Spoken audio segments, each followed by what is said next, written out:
Assalamualaikum warahmatullahi wabarakatuh. Bismillahirrahmanirrahim. Sebelumnya perkenalkan, nama saya Ilham Khairul Rahman dengan nomor NIM 223 810 910 27. Prodi Bimbingan Konseling Pendidikan Islam kelas C. Di sini saya akan menjelaskan tentang pengambilan keputusan di lembaga pendidikan untuk memenuhi tugas manajemen dan kepemimpinan pendidikan Islam yang diampu oleh Bapak Khatibul Umam MT.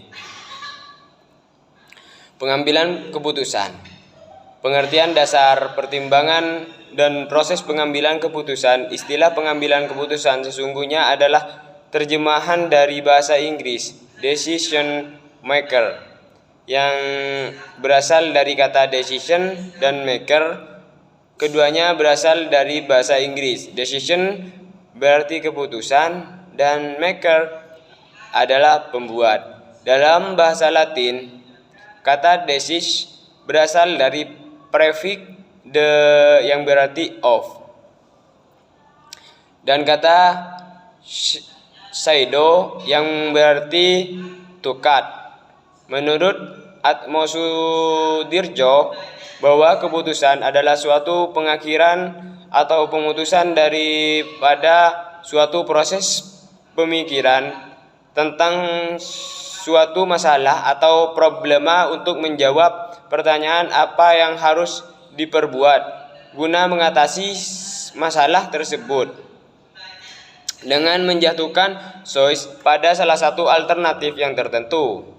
Keputusan adalah pemilihan di antara alternatif-alternatif. Definisi ini mengandung 3 pengertian, yaitu yang pertama ada pilihan atas dasar logika, yang kedua atas dasar logika atau pertimbangan, yang kedua ada beberapa alternatif yang harus dipilih, salah satu yang terbaik, yang ketiga ada tujuan yang ingin dicapai dan keputusan itu maka mendekat pada tujuan tersebut. Dengan demikian dapat dipahami bahwa pengambilan keputusan adalah memilih dan menetapkan suatu alternatif yang dianggap paling tepat dari beberapa alternatif yang dirumuskan. Keputusan itu harus bersifat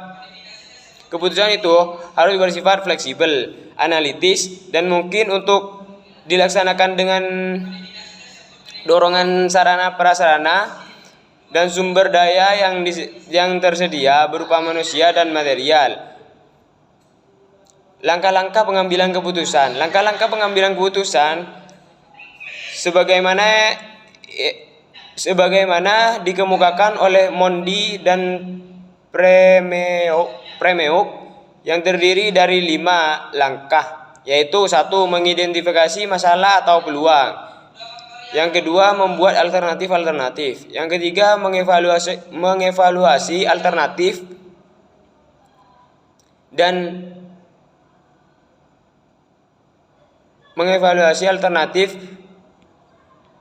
selanjutnya menurut Wenrich, langkah-langkah dalam pengambilan keputusan ini ada 5, yaitu identifikasi dan analisis masalah, yang kedua penelitian sebagai alternatif, yang ketiga mengadakan antisipasi akibat pemilihan alternatif, yang keempat adalah pemilihan dan implementasi alternatif, yang kelima mengadakan kaji ulang tentang akibat yang nyata setelah dilakukan hasil pengambilan keputusan. Unsur-unsur yang perlu diperhatikan dan prinsip-prinsip dasar dalam pengambilan keputusan. Dalam pengambilan keputusan ada 3 unsur yang harus diperhatikan. Yang pertama yaitu data, yang kedua prosedur keputusan, yang ketiga pengambilan keputusan, dan selanjutnya pembagian jenis dan tingkatan dalam pengambilan keputusan. Keputusan berdasarkan pembagian jenis masalah yang dihadapi terdiri dari pertama yaitu keputusan yang diprogramkan atau programmed decision. Yang kedua, keputusan yang tidak diprogramkan atau non-programmed decision. Pengambilan keputusan di lembaga pendidikan. 1. Kepemimpinan. Lembaga pendidikan dan pengambilan keputusan eksistensi seseorang pemimpin dalam kepemimpinannya dapat dilihat dari berbagai bentuk kebijakan dan keputusan yang diambilnya. Dalam khazanah Islam banyak sekali ditemukan tentang ciri dan kualifikasi seorang untuk menjadi pemimpin. Kualifikasi tersebut meliputi 1. Muslim. Yang kedua, memiliki keistimewaan mental. Yang ketiga, kemampuan jasmaniyah. Dan yang keempat, derajat rohaniyah.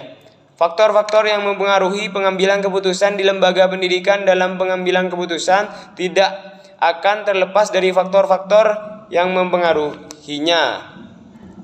Menurut Eti Roheti sebagai berikut. A. Kedudukan kepala sekolah sebagai pemimpin tertinggi di sekolah dan bertanggung jawab atas jalannya pendidikan. Yang B. Masalah yang diputuskan apakah masalah di dalam sekolah ataukah masalah di luar sekolah seperti kebijakan pemerintah. Yang C. Pemilihan situasi di dalam dan di luar sekolah hingga keputusan itu tidak mengakibatkan hal-hal yang lebih buruk. Yang D. Kondisi yang memungkinkan keputusan itu dikeluarkan dengan melihat faktor-faktor yang ada. Yang E. Tujuan dari pengambilan keputusan diperhitungkan dampak internal dan eksternal sekolah.